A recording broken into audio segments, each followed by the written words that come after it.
சரீர வாழ்க்கைக்கு கடவுள் எல்லாவற்றையும் எல்லாருக்கும் பொதுவாகத்தான் வைத்திருக்கிறார்கள். உழைத்து அதை அடையலாம், அல்லது உழைக்க முடியாதவர்கள், இல்லாதவர்கள், இயலாதவர்களுக்கு நீங்கள் கடவுளாக இருந்து உதவலாம்.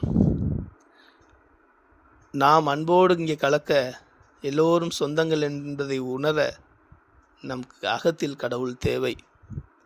எனவே கடவுளை வெளியே தேடுகிறீர்கள், நாளைக்கு இந்த உலக சரீர வாழ்க்கைக்காக தேடுகிறீர்கள், உங்கள் வம்சம் நன்றாயிருக்க வேண்டும் என்று தேடுகிறீர்கள்.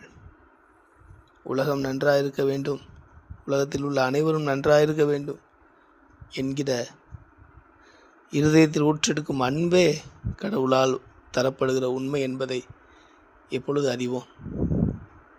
நாம் நமக்கானவர்கள் அல்ல என்பதை எப்பொழுது உணர்வோம்? இப்படியே ஒவ்வொரு மானுட